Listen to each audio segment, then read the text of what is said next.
আসসালামু আলাইকুম সুপ্রিয় শিক্ষার্থীরা, আশা করি তোমরা সকলে ভালো আছো। আমিও ভালো আছি। আজকে তোমাদের সাথে একটা দারুণ ক্লাস নিয়ে আমরা উপস্থিত হলাম। তা হচ্ছে বায়োলজির ক্লাস। এবং এই বায়োলজির ক্লাসে আমি তোমাদের সাথে রয়েছি, তোমাদের রাকিবুল্লাহ কাব্য ভাই। এবং আজকের যে বায়োলজির লেকচার হবে তা হচ্ছে উদ্ভিদ শরীরতত্ত্বের উপরে।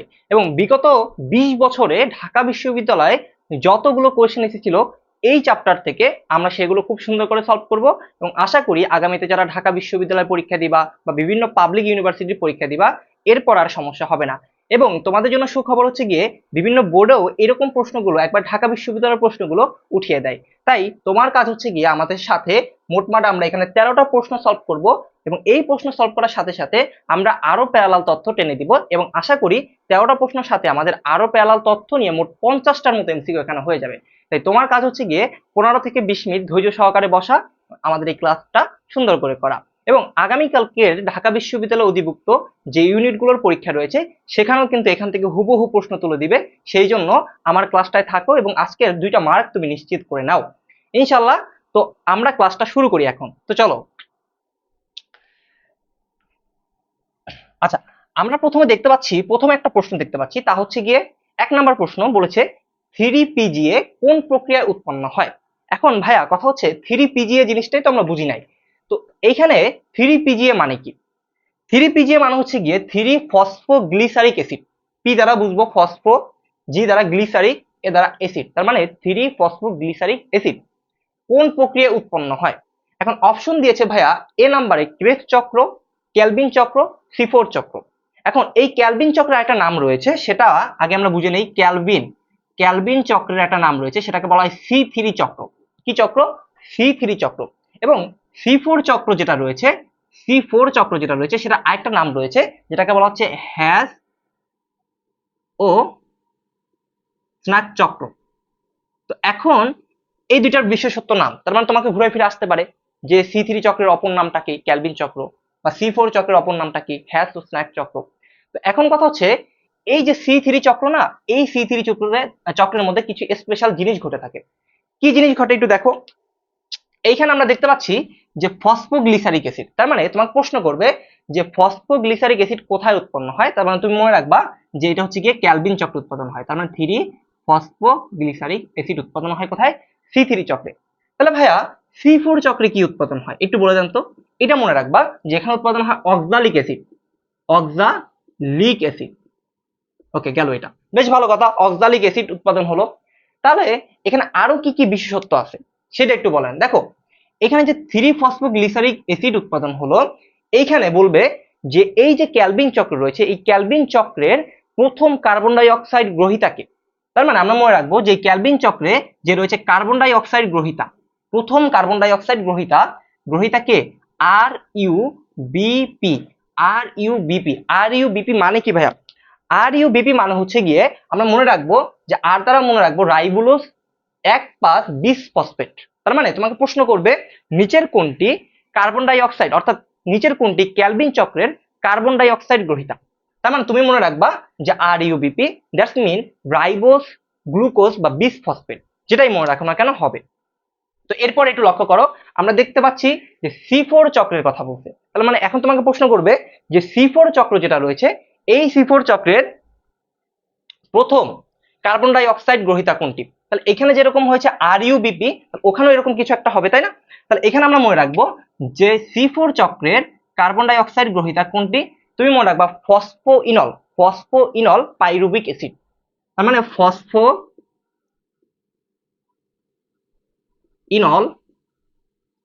পাইরুবিক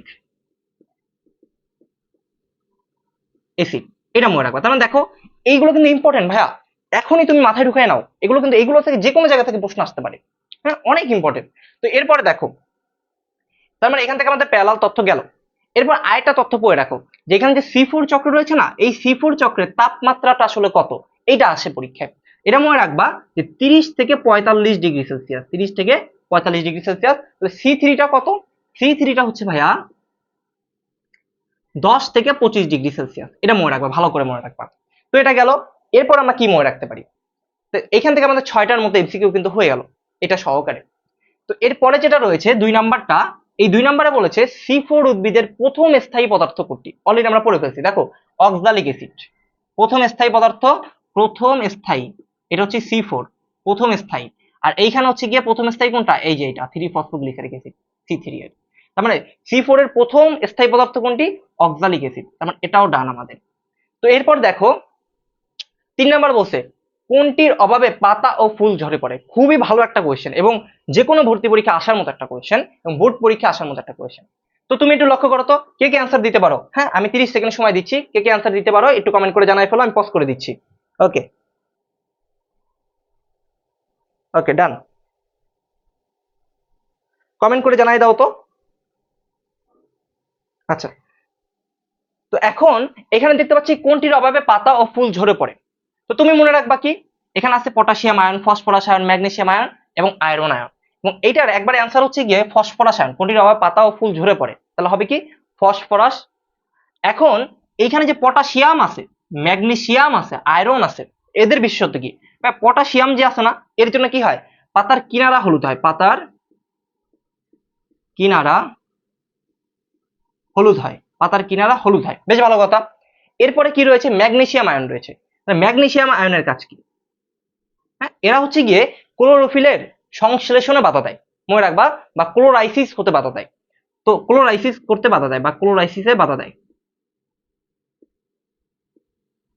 সিসে বাধা দেয়, সবগুলোই ইম্পর্টেন্ট। আচ্ছা, এরপর কি রয়েছে, আয়রন মানে লৌহ, মানে Fe। এরা কি করে, এরা হচ্ছে গিয়ে উদ্ভিদের যে কাণ্ড রয়েছে, কাণ্ড হচ্ছে গিয়ে দুর্বল করে দেয়। ওকে, আচ্ছা, এই জিনিসগুলো আমরা বুঝলাম। তাহলে এইখান থেকে আমাদের অপশনটা হচ্ছে গিয়ে ফসফরাস। আশা করি ক্লিয়ার। এরপর রয়েছে কি 4 নাম্বার। তো এই 4 নাম্বারটা দেখার আগে আমরা এগুলো একটু মুছে ফেলি।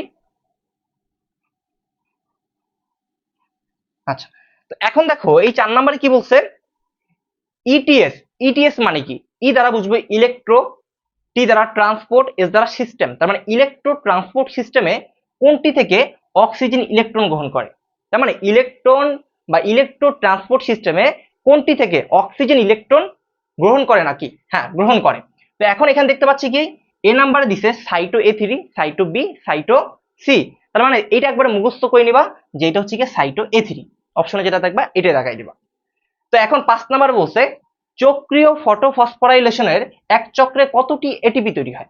এই এটিপি নিয়ে তোমাদের ঝামেলা হয়, হ্যাঁ এটিপি নিয়ে তোমাদের ঝামেলা হয়, আজকের পর তোমাদের ঝামেলা থাকবে না, অনেক গরম পড়তেছে তো তার মধ্যে ভিডিও শুট করতেছি। তো যাই হোক, চক্রীয় ফটোফসফোরাইলেশনের এক চক্রে কতটি এটিপি তৈরি হয়, এটা ভালো করে মনে রাখবা। চক্রীয় যদি কথা বলে, চক্রীয় চক্রীয় ফটোফসফোরাইলেশনের কতটি এটিপি উৎপাদন হয়, একটি, মনে রাখবা একটি। এরপর আমরা দেখতে পাচ্ছি যে এখানে 2 আছে অপশনে, 4 আছে, 24 আছে, এগুলো কোন জায়গায় লাগে ভাইয়া। তোমাকে যদি বলো অচক্রীয়, অচক্রীয় ফটোফসফোরাইলেশন, তাহলে তুমি মনে রাখবা এখানে 4টা হয়, 4টা উৎপাদন হয়। ওকে, গেল এটা। এরপরে তুমি মনে রাখবা যে সবাত শোষণে, সবাত কথাটা থাকতে হবে, সবাত শোষণে, সবাত শোষণে গ্লাইকোলাইসিসে কতটি এটিপি উৎপাদন হয়, গ্লাইকোলাইসিস, কোলাইসিসে কতটি এটিপি উৎপাদন হয়, তুমি মনে রাখবা যেখানে দুইটা, দুইটা। এরপর দেখতে পাচ্ছি 24টা, হ্যাঁ 24টা কিসে, ক্রেবস চক্রে। কোন চক্রে, ক্রেবস চক্রে কতটি এটিপি, 24 এটিপি উৎপাদন হয়, 24 এটিপি। এখানে দুইটা এটিপি, হ্যাঁ এখানে 4টা এটিপি, এখানে একটা এটিপি। তো এইগুলো গেল, দেখো পেলা ততগুলো প্রত্যেকটা ইম্পর্টেন্ট কিন্তু।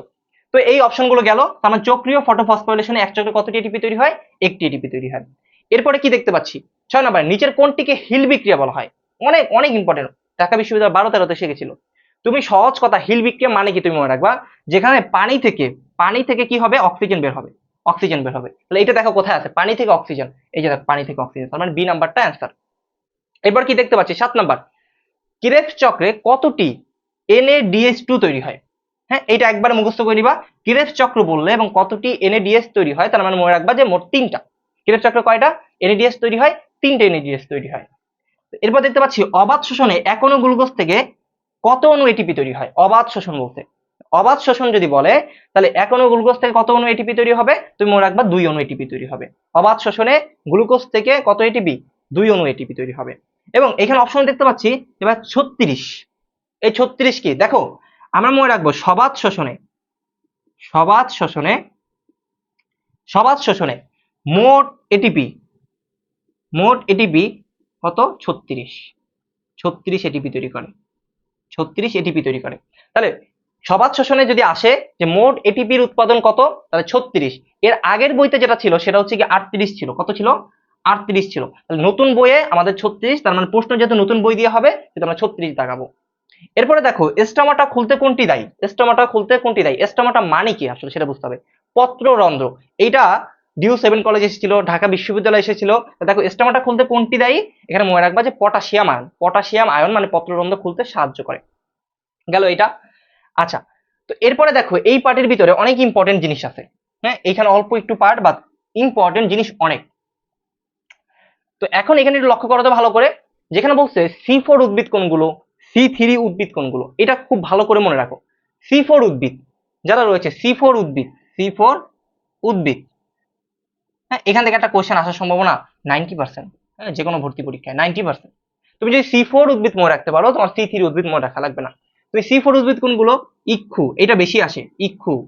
এবং আমার মনে আছে আমি যখন বোর্ড পরীক্ষা দেই, আমি বরিশাল বোর্ডে ছিলাম আসলে, যখন বোর্ড পরীক্ষা দেই তখন এই C4 উদ্ভিদ নিচের কোনটি এটা এসেছিল এবং অপশনে ছিল ইক্ষু। ওকে, এবং আমি যখন জাহাঙ্গীরনগর বিশ্ববিদ্যালয়ে পরীক্ষা দেই তখনও কিন্তু এই ইক্ষু মানে C4 উদ্ভিদ নিচের কোনটি সেটা এসেছিল, মানে সেখানেও ইক্ষু ছিল। তার মানে দেখ কতটা ইম্পর্টেন্ট, আমাদের সময় এসেছিল। তো ইক্ষু, এরপর রয়েছে ভুট্টা, হ্যাঁ ভুট্টা, এরপর রয়েছে মুথা ঘাস, মুথা ঘাস, এরপর মনে রাখবো গিনি ঘাস, গিনি ঘাস। তো এটা গেল। এরপরে C3 উদ্ভিদ কোনগুলো, ধান, গম, এগুলো যেগুলো আছে সেগুলো সব হচ্ছে গিয়ে C3 উদ্ভিদ। এবং মনে রাখবা C3 উদ্ভিদ বেশিরভাগ 85% উদ্ভিদই হচ্ছে গিয়ে C3 উদ্ভিদ। ওকে, বাকিগুলো সব C4 উদ্ভিদ। হ্যাঁ, তার মানে C4 উদ্ভিদ কটা মনে রাখবা ভালো করে, কারণ এখান থেকে বেশি আসার সম্ভাবনা। আচ্ছা, এরিয়া গেল। এরপর কি 12 নাম্বার, সালোক সংশ্লেষণে অক্সিজেন এর উৎস কোনটি। আচ্ছা, সালোক সংশ্লেষণ প্রক্রিয়া তো আমরা অনেকেই জানি, তাই না। সালোক সংশ্লেষণ প্রক্রিয়া, এই সালোক সংশ্লেষণ প্রক্রিয়া অক্সিজেন তৈরি হয় কোনটি থেকে, মনে রাখবা সবসময় অক্সিজেন তৈরি হয় পানি থেকে। এর আগে পড়ে আসছে না এখানে, এই যে এই H2O থেকে কি তৈরি হয়, অক্সিজেন তৈরি হয়। এখানেও মনে রাখবা যে সালোক সংশ্লেষণে অক্সিজেনের উৎস কোনটি, পানি, পানি। ওকে, শেষ। 13 নাম্বারটা, যেটি বেশি হলে প্রশোধন হার কম হয়, এটা অনেক ইম্পর্টেন্ট, অনেক ইম্পর্টেন্ট, কারণ এটা একটা ব্যতিক্রম জিনিস, এইটা আসার সম্ভাবনা অনেক। যেটি বেশি হলে প্রশোধন হার কম হয়, মনে রাখবা যে প্রশোধনের সাথে প্রশোধন, প্রশোধন, প্রশোধনের সাথে যে সূর্যালোক, পত্ররন্ধ্র, বৃষ্টিপাত এগুলো সব সমানুপাতিক। কিন্তু ব্যস্তানুপাতিক একজন, আপেক্ষিক আর্দ্রতা। কে, আপেক্ষিক আর্দ্রতা, আপেক্ষিক আর্দ্রতা। তার মানে বলছে কি, যেটি বেশি হলে প্রশোধন হার কম হয়, তার মানে ব্যস্তানুপাতিক কি, আপেক্ষিক আর্দ্রতা, মনে রাখবা ব্যস্তানুপাতিক। তাহলে যেটি বেশি হলে প্রশোধন হার কম হয়, তার মানে যদি আপেক্ষিক আর্দ্রতা বেশি হয়ে যায় তখন প্রশোধন ওখান থেকে কম হবে, প্রশোধন ওইখান থেকে কম হবে। প্রশোধন মানে কি, পানি বের হওয়ার ক্ষমতা। আপেক্ষিক আর্দ্রতা বেড়ে গেলে প্রশোধন কম হয়ে যাবে, মনে রাখবা। যদি এইটা বেড়ে যায়, প্রশোধন বেড়ে যায়, তাহলে আপেক্ষিক আর্দ্রতা কমে যাবে। আর যদি আপেক্ষিক আর্দ্রতা বেড়ে যায় তখন প্রশোধনের হার কি হবে, কমে যাবে। এটা মনে রাখবা, খুব সুন্দর করে মনে রাখবা। আচ্ছা, যাই হোক, আশা করি এই পার্টটুকু ক্লিয়ার। এবং আমরা চেষ্টা করেছি যে তোমাদের ঢাকা বিশ্ববিদ্যালয়ে বিগত 20 বছরে যে কোয়েশ্চেনগুলো এসেছিল এবং তার প্যারালাল তথ্যগুলো পড়িয়ে দিতে চেষ্টা করেছি। এবং আমরা আশা করি যে আমরা 40 থেকে 50টার মতো কোয়েশ্চেন এখানে সলভ করে ফেলেছি। এবং এগুলো করতে পারলে ইনশাআল্লাহ তুমি মনে রাখতে পারো যে বিভিন্ন বিশ্ববিদ্যালয়ে এই প্রশ্নগুলো ঘুরে ফিরে আসে এবং আরো কিছু তথ্য আছে, তুমি প্রশ্ন ব্যাংক সলভ করতে গেলেই এখন পারবা ইনশাআল্লাহ। তো এরকম ক্লাস কে কে চাও আমাদেরকে জানাই দিবা, পরবর্তী কোন লেকচারটা তোমরা চাচ্ছ সেটা আমাদেরকে জানাই দিবা। সেই পর্যন্ত ভালো থাকো, সুস্থ থাকো, আল্লাহ হাফেজ।